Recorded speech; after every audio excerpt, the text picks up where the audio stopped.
আসসালামু আলাইকুম। আজ আমি আপনাদের দেখাবো চাল কুমড়ার বড়ি রান্না। এখানে চুলার উপরে কড়াই বসিয়ে দেওয়া হয়েছে।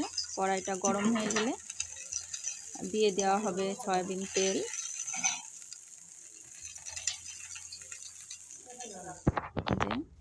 পানি শুকিয়ে কড়াই গরম হয়ে গেছে এবং দেওয়া হয়েছে সয়াবিন তেল। তেলটা গরম হয়ে উঠছে। এখন দেওয়া হলো চাল কুমড়ার বড়ি। এই চাল কুমড়ার বড়িটা অবশ্য মাসকলাইয়ের ডাল এবং চাল কুমড়া এগুলো দিয়ে তৈরি করা হয়। তো যখন বড়ি তৈরি করা হবে তখন আমি আপনাদের ভিডিও করে দেখানোর চেষ্টা করব। এটা কি পরিমাণে ভেজে নেবেন সেটা আপনারা ভিডিওটি দেখলেই বুঝবেন। দেখেন, এখানে নাড়াচাড়া করার কারণ হচ্ছে নাড়াচাড়া না করলে এক পাশ পুড়ে যাবে এবং এক পাশ কাঁচা থেকে যাবে। এজন্য বারে বারে নাড়াচাড়া করে ভেজে নেওয়া হয়েছে। এই যে দেখেন, এভাবে লাল লাল করে ভেজে তুলে নেওয়া হচ্ছে। ওই কড়াইতেই দিয়ে দেওয়া হলো বাটা মশলা।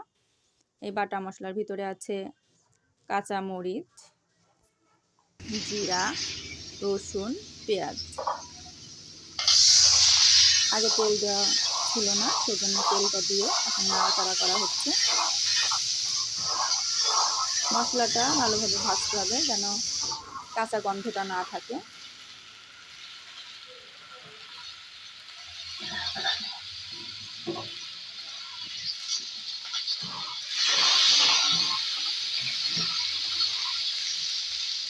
দিয়ে দেওয়া হলো স্বাদ মতো লবণ, পরিমাণ মতো হলুদ। আপনারা সবসময় হলুদের পরিমাণটা একটু কমই দিবেন, কারণ হলুদটা বেশি হয়ে গেলে তরকারিটা গন্ধ হয়ে যায়। এখন দিয়ে দেওয়া হচ্ছে পরিমাণ মতো পানি। আপনার যে পরিমাণে কুমড়ার বড়ি এবং মাছ, আমি এখানে মাছ দিয়ে রান্না করব, সেই পরিমাণেই দিবেন পানিটা। দেখেন,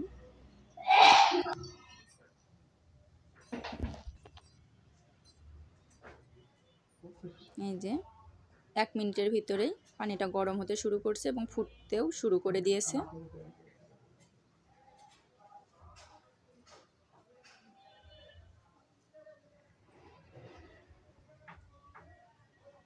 অনেকেই বড়িটা চিনেন, আবার অনেকেই হয়তো বা চিনেন না, জানেন না।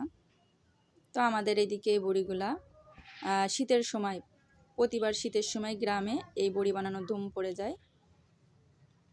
দেখেন, পানিটা টকবক করে ফুটে উঠছে।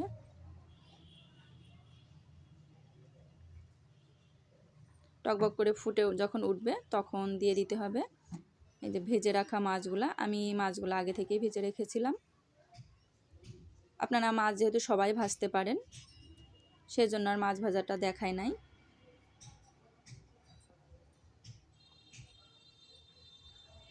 এখানে অনেকগুলা মাছ ছিল, সবগুলা মাছ এক এক করে দেওয়া হয়েছে।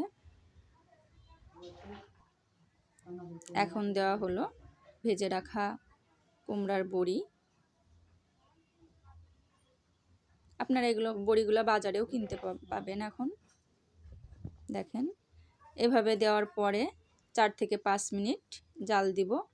আপনারা চাইলে ঢাকনা দিয়ে ঢেকেও রান্না করতে পারেন, কিন্তু সবার বড়ি কিন্তু 4 থেকে 5 মিনিটে সেদ্ধ হয় না, অনেক সময় লাগে অনেকের, কারণ এই বড়ির বানানোর ভিতরে অনেকটা নিয়ম আছে।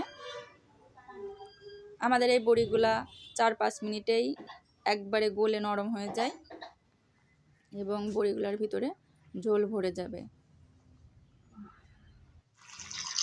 টকবক করে ফুটতে শব্দ শুনতে পাচ্ছেন আপনারা।